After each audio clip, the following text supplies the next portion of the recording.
जय हिंद दोस्तों, welcome to ज्योतिर्मय। दोस्तों, आज हम स्वागत करेंगे बांग्लादेश से हमारे आदरणीय बड़े भाई शोएब चौधरी सर का। ब्लिट्स के एडिटर हैं और जिस तरीके से 5 अगस्त के बाद बांग्लादेश के अंदर जो उठापटक हुई, जो टर्मोइल आया, जो तख्ता पलट हुआ, उसके खिलाफ जिस बुलंदी के साथ सर ने आवाज उठाई, सर उसके लिए सबसे पहले तो मेरी तरफ से बहुत बहुत आदर, सल्यूट सर। Thank you. बहुत कम लोग होते हैं जो इस खतरे के अंदर आवाज उठा पाते हैं, आपने उठाई।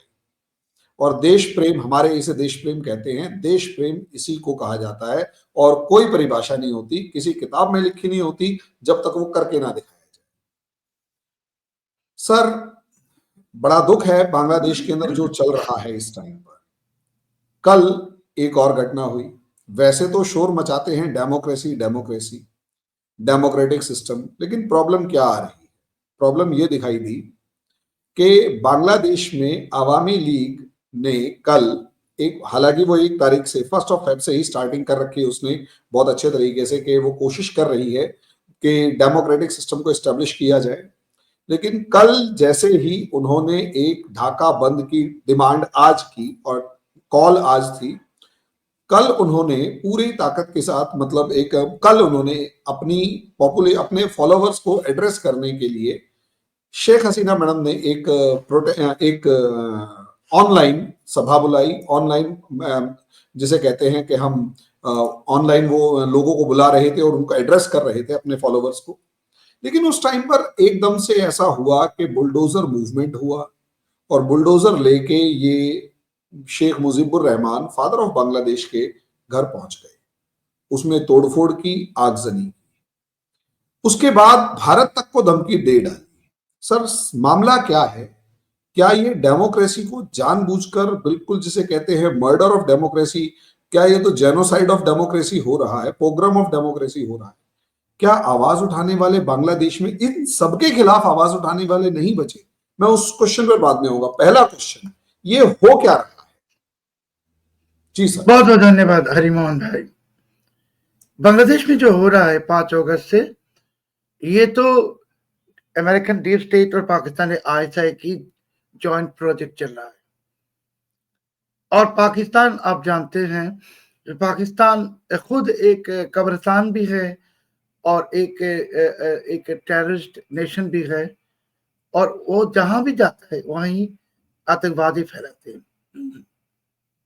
मगर पाकिस्तान के अंदर एक प्रॉब्लम की शुरुआत हो गया था तकरीबन 1 साल से, कि पाकिस्तान के जो आम है, मस पीपल, वो उन लोगों को पूछ रहा था कि भाई 47 में हमारे मुल्क की पैदाश हुआ पाकिस्तान, और हम कंगाल बन गए, और बांग्लादेश जो 71 में 71 में पैदाश हुआ, हमसे आज़ादी मिला, वो अभी इकोनॉमिकली इतनी प्रॉस्पेरस हो गई।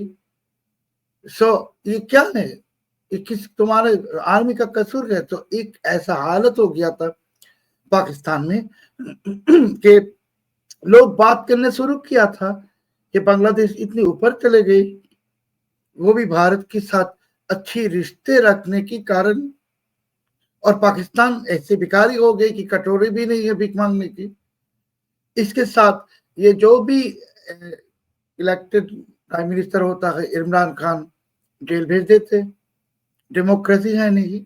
तो एक इसे अलार्मिंग सिचुएशन थी कि there was a big possibility, a massive civil war between Pakistani mass people and इनकी जो आर्मी, एंड आर्मी की जो सो कॉल्ड पॉलिटिशियंस, आर्मी के जो गोद में बैठा हुआ कुत्ता। ये पहली एक कारण। सेकेंडली, ये यूनुस जो है, आप भी जानते हैं कि यूनुस 71 में ही हमारे जो लिबरेशन वॉर में पार्टिसिपेट नहीं किया, अमेरिका में थे, और ये बहुत ही एक नोटोरियस फ्रॉड है। हम जब कह रहे हैं आपको ऑन रिकॉर्ड, हमारे पास ऐसे सारे वीडियोस भी इनके हैं, आपको चाहिए मैं दूंगा, डॉक्यूमेंट्री वीडियो।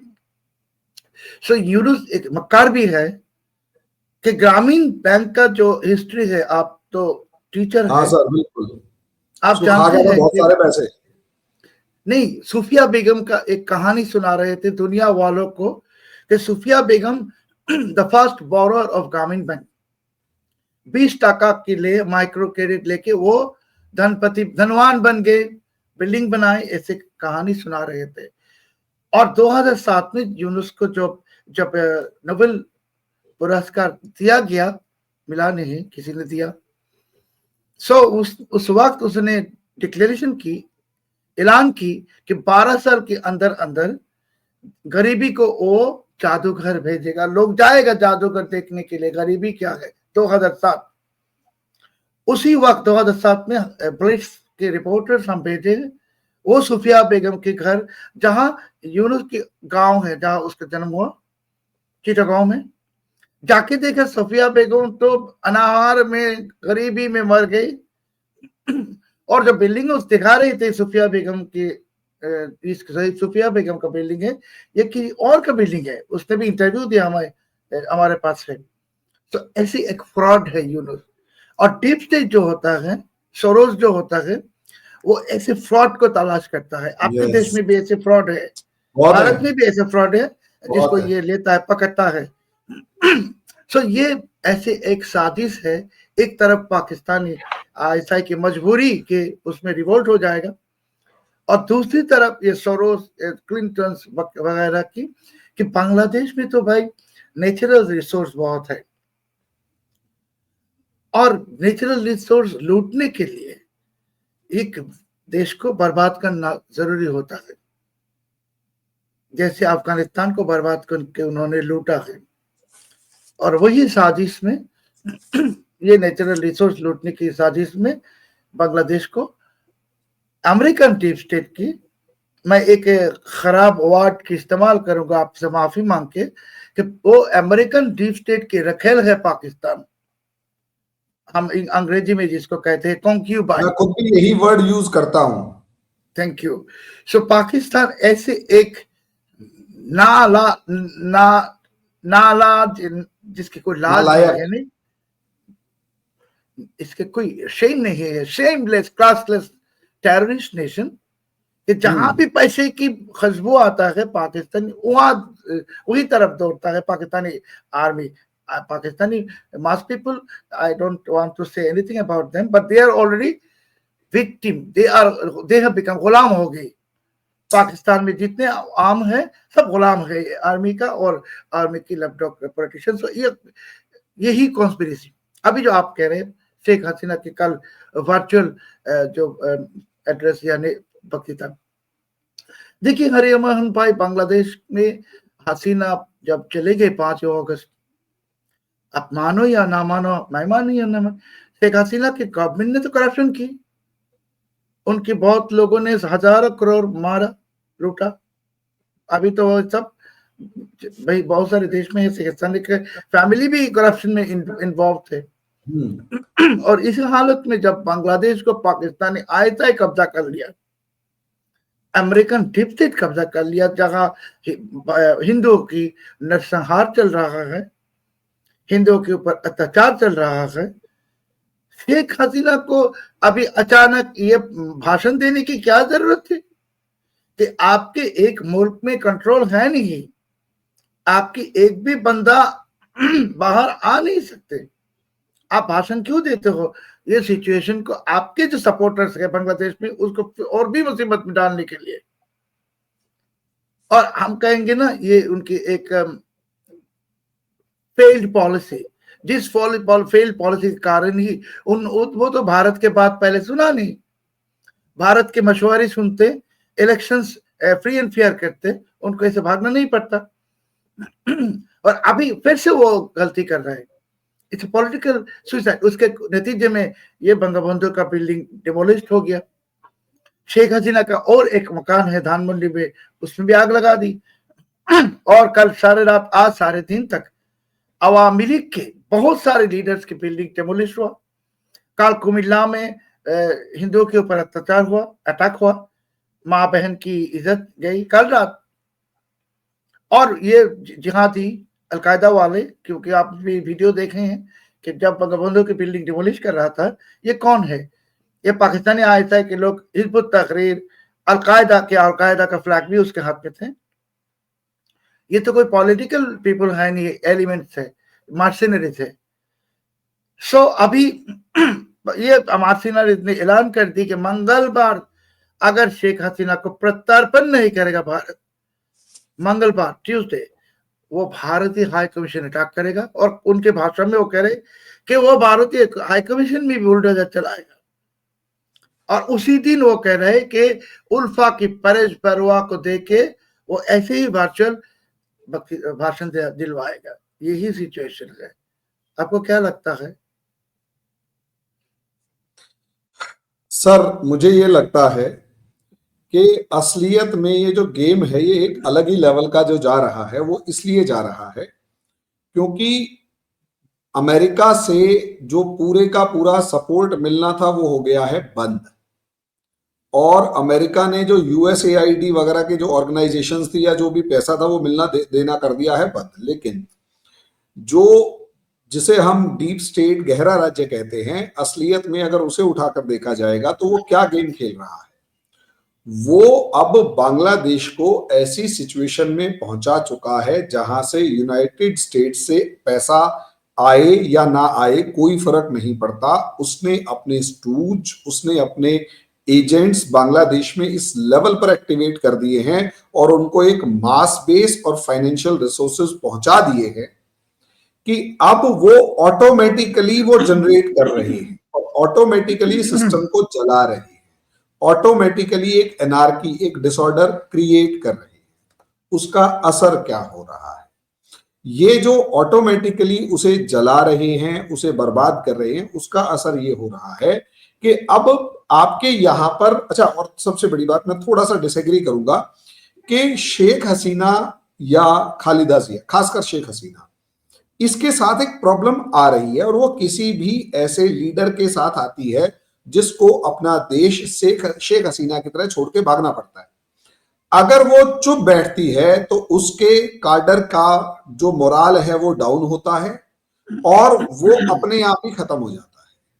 और अगर वो चुप नहीं बैठती है तो इस तरीके की अथॉरिटेरियन रेजीम जो है, इस तरीके की जो एग्रेसिव रेजीम है, ये पूरे के पूरे उस काडर को मारना काटना शुरू कर देती है, नेताओं को जेल में डालना शुरू कर देती है। ये एक नेचुरल प्रोसेस है कि आपके पास दो रास्ते हैं और आप एक ऐसे क्रॉस रोड पे खड़े होते हो जहां आप रुक नहीं सकते, आपको जाना ही जाना है।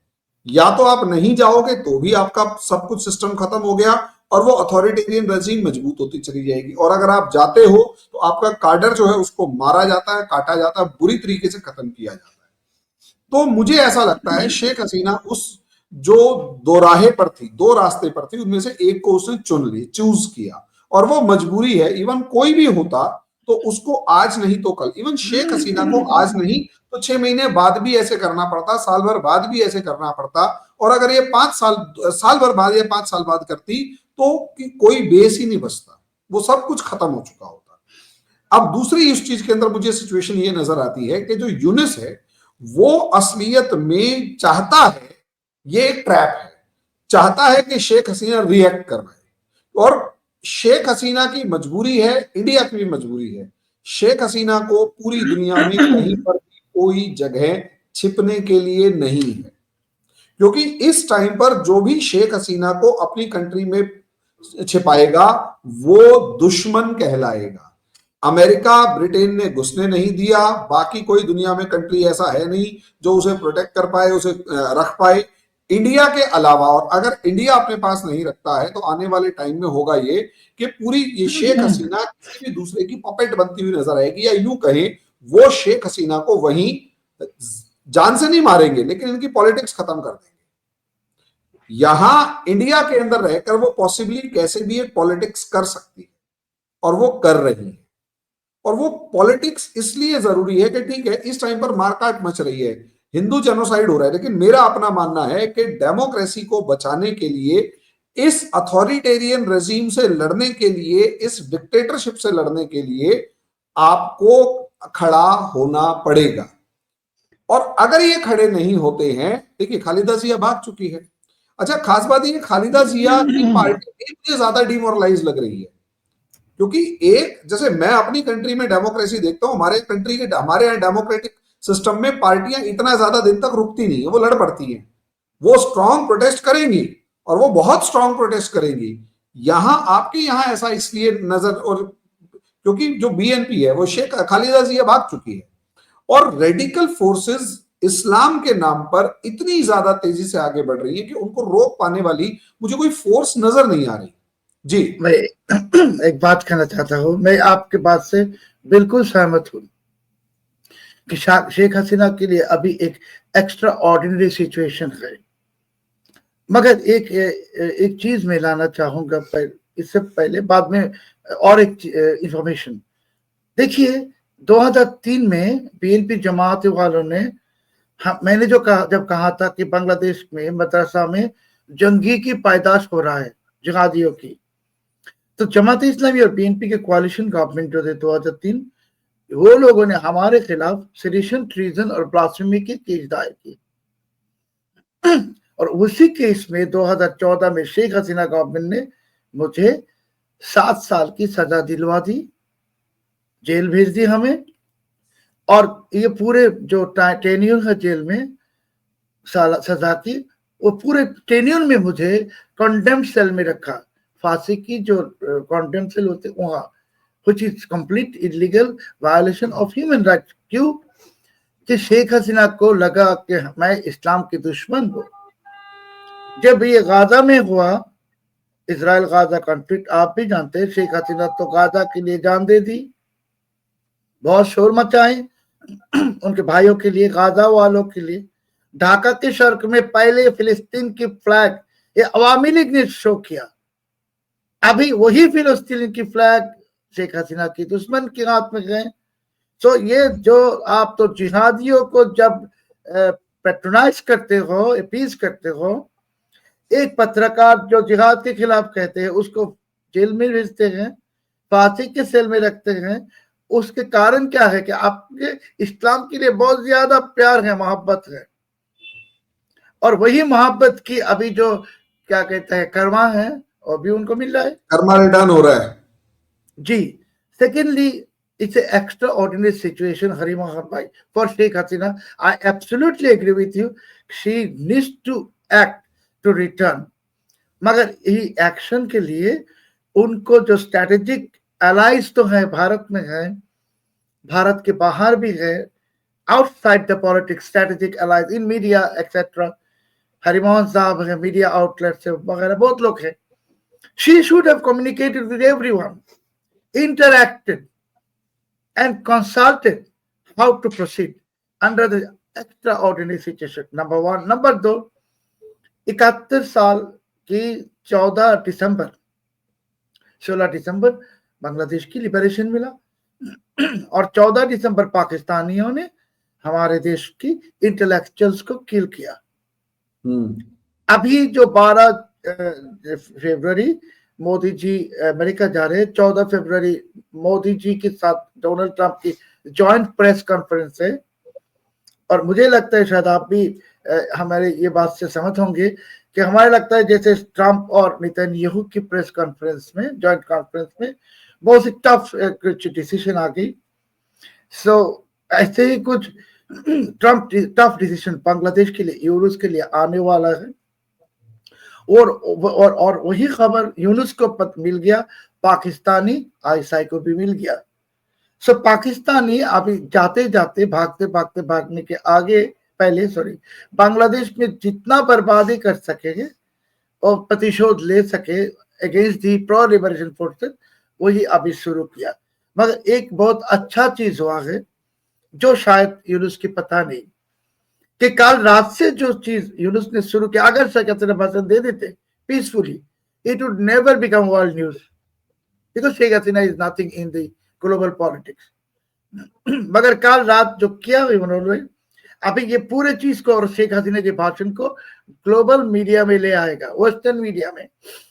और ट्रम्प तो पहले से ही यूनुस के ऊपर गुस्सा है, क्योंकि 2016 में यूनुस ने $100 मिलियन खर्च की हिलारी को जिताने के लिए, और इस पिछले 4 साल यूनुस ने फिर से पैसा खर्च की ट्रम्प को जेल भेजने के लिए। और 2016 में ट्रम्प जब इलेक्शन में विन किया, बांग्लादेशी एक्सपर्टीज गए उनसे मिलने. The first one he uttered, where is that Mark Cricket guy from Dhaka? You wanted to get me defeated. So Trump के अंदर ये गुस्सा है यूनुस के ऊपर. और कल रात की जो घटना उन्होंने किया हिंदुओं के साथ, ये तोड़फोड़ आज भी चला रहे हैं. और अभी कह रहे भारत हाई कमीशन अटैक करेगा. अटैक तो नहीं कर सकेगा, मगर इस तरीके की बात, they are putting themselves in the global news, world news, focus of Donald Trump. और अभी यूनुस के लिए कि ऐसी है ना, उनके लिए शायद एक तमाचा थे. अभी तमाचा नहीं और बहुत बड़ा कुछ आले. यूनुस की उल्टी गिनती तो शुरू हो ही गई. अभी यूनुस के साथ साथ बांग्लादेश में पाकिस्तानी के जितने नाजायज बच्चे नए नए अभी चेहरा दिखाए, बांग्लादेश पे शक्ल दिखाए पिछले 6 महीने, उसके चेहरा भी हम लोग देख लिए, आप भी देख ले, सब दुनिया देख ले. हमारे को लगता है कि पाकिस्तान जो एक कब्रिस्तान है, और कब्रिस्तान में ही उन लोगों को हम भेजेंगे जहाज भर भर के, no problem. Days are numbered for Yunus. Days, I am not saying weeks, months, no, days. और आप भी ये जानते हैं सर. बिल्कुल डेज तो है, लेकिन मैं लास्ट क्वेश्चन पूछना चाहूंगा. इस यूनुस को एक रेडिकलिस्ट जो फोर्सेस हैं उनका सपोर्ट तो बहुत मजबूत है. आई एम नॉट सेइंग आर्मी के एक सेक्शन का सपोर्ट है, लेकिन जो रेडिकलाइज्ड फोर्सेस आपके यहाँ हैं, हाईली रेडिकलाइज्ड, जमात इस्लामी, जिसमें आप अल कायदा का भी नाम ले रहे हैं कि वो भी अब यहाँ पर उसके फुटप्रिंट्स दिखाई दे रहे हैं, एटलीस्ट उसका फ्लैग दिखाई दे रहा है. सर, ये जो स्ट्रॉन्ग बेस यूनुस के पीछे खड़ा हुआ है, वो आपको नहीं लगता कि बीएनपी और आवामी लीग दोनों को ग्राउंड गेन करने में बड़ा चैलेंज फेस करेगा, बल्कि अपना ग्राउंड बहुत तेजी से बढ़ाता जाएगा और पूरे के पूरे गवर्नमेंट के इंस्टीट्यूशनल स्ट्रक्चर को करप्ट करता चला जाएगा? जी. अरे मोहन भाई, बांग्लादेश में एक सबसे बड़ा बात है कि एंटीसेमिटिज्म, इजराइल और यहूदी के लिए घृणा, उसके साथ बाद में आता है रिलीजियस हेट्रेड.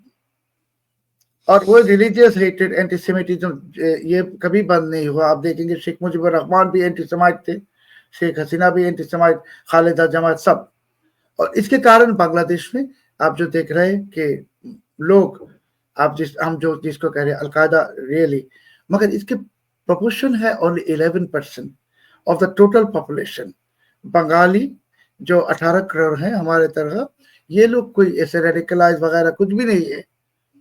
और आप जो कह रहे हैं कि इसके प्रॉब्लम समाधान कैसे हो, ये तो पहले से ही बांग्लादेश में थे. ये रेडिकल्स दिल में जिहाद को पालन करते थे, पाकिस्तान के लिए दो मोहब्बत थे, भारत को घृणा करते थे, ये तो पहले से थे, मगर इसके आवाज नहीं थे क्योंकि situation was different. Now only solution to this problem is, because Yunus तो इलेक्शन करेगा नहीं, आप भी जानते हैं.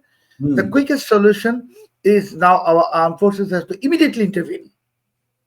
आई मीन ऐसा इमीडिएट, जैसे कि मैं आपसे बात कर रहा हूं, उसी वक्त they have to intervene, they have to oust this monster, create a step, form a election time, some kind of national government, whatever, and hold an election maybe in 6 months, in 1 year, because हमारा parliament house को भी repair करने की जरूरत है, and hand over the power to the elected government. That is the only solution. इसके अलावा और कोई solution है नहीं. जी सर, मैं आप एग्री कर रहा हूं इस बात से कि आपके यहाँ जो सिचुएशंस है, सिनारियो है, उसमें पूरी पावर को आर्मी कैप्चर करे, फोर्सफुली कैप्चर करना पड़े तो फोर्सफुली कैप्चर करे. हालांकि मैं ये नहीं जानता कि आर्मी में जो क्लियर 2 पार्ट्स हो चुके हैं या नहीं हो चुके on the name of religion, और ऑफिसर्स जो हैं वो क्लियर हैं या नहीं है, क्योंकि जो मिस्टर रहमान ऑफिसर थे जो पाकिस्तान गए थे, उनके पीछे कितना सपोर्ट है मुझे नहीं पता फ्रेंकली. और अगर वो नहीं है और आर्मी ये कदम उठाने में कामयाब है, उठा पाती है, तो बांग्लादेश का जो फ्यूचर है, भविष्य है, वो आर्मी के हाथ में. और अगर आर्मी ऐसा नहीं कर पाती और ऐसा करते हुए एक सेक्शन अगर करता है और दूसरा सेक्शन उसके अगेंस्ट खड़ा हो जाता है, तो मुझे ऐसा लगता है कि वो कहीं ज्यादा डिसास्ट्रस प्रूव होगा बांग्लादेश के लिए कंपैरेटिवली एक रिटर्न ऑफ डेमोक्रेसी के से अगर देखा जाए. तो मुझे ऐसा लगता है कि अभी थोड़ा सा वेट एंड वॉच सिचुएशन है. और थोड़ा पकने दो, क्योंकि इस टाइम पर बहुत ज्यादा कुछ डिसाइड कर पाना मुश्किल है। चलो ठीक है, अमेरिका में ट्रंप आ गया है, लेकिन बांग्लादेश के अंदर जितनी तेजी के साथ सिचुएशंस को खत्म किया है, इंस्टीट्यूशनल स्ट्रक्चर को खत्म किया है, इकोनॉमिक स्ट्रक्चर को खत्म किया है, पॉलिटिकल स्ट्रक्चर को खत्म किया है, और एक वैक्यूम क्रिएट कर दिया है जिसे रेडिकलिस्ट जो हैं वो ऑक्यूपाई करने की कोशिश कर रहे हैं। अब वो किस तरीके से ऑक्यूपाई करेंगे, कितना कर पाएंगे, रिटर्न कितना हो पाएगा, लोग किसको कितना साथ देंगे, ये दिखा पाना मुश्किल है। क्योंकि सर मैं कुछ चीजें देख रहा हूं, जैसे एक बुर्का क्लैड का दोबारा खड़ा हो जाना और ये कहना कि बुर्का को कंपलसरी करो बांग्लादेश में, वो चीज रेडिकलाइजेशन ऑफ पर्टिकुलर कम्युनिटी की तरफ इशारा कर रहा है, बंगाली आइडेंटिटी को खत्म करने की बात कर रहा है। इसी तरीके से बहुत सारे ऐसे इवेंट्स हैं या इंसिडेंट्स हैं जो बता रहे हैं कि हाँ, सिचुएशन को जानबूझकर खराब किया जा रहा है। और आगे देखते हैं, हम गॉड ब्लेस बांग्लादेश ही कह सकते हैं कि हमारा भगवान बांग्लादेश को बचाए, अल्लाह बांग्लादेश को बचाए। लेकिन अभी सिचुएशंस काफी ज्यादा क्रिटिकल है और मुझे नहीं लगता कि शेख हसीना भी समझ पा रही हैं कि उन्हें क्या करना चाहिए।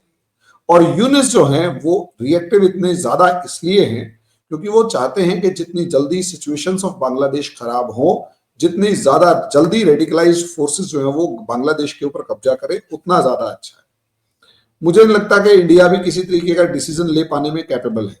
मुझे ऐसा लगता है कि इंडिया काफी ज्यादा इस मामले में कंफ्यूज्ड है और कंफ्यूज होने की वजह से, या यूं कहीं वेट एंड वॉच का एक डिसीजन ले रखा है। अब वो कितना कामयाब होगा सर, उसको तो हम टाइम के अकॉर्डिंग ही देख पाएंगे। सर आपने टाइम दिया उसके लिए बहुत बहुत शुक्रिया। उम्मीद करता हूं आगे भी मुझे ऐसे ही आपसे टाइम मिलता रहेगा और आपकी आवाज बांग्लादेश के ज्यादा से ज्यादा लोगों तक पहुंचे, ये हम उम्मीद करते रहे। सर बहुत बहुत शुक्रिया, थैंक यू। बहुत बहुत धन्यवाद भाई, थैंक यू।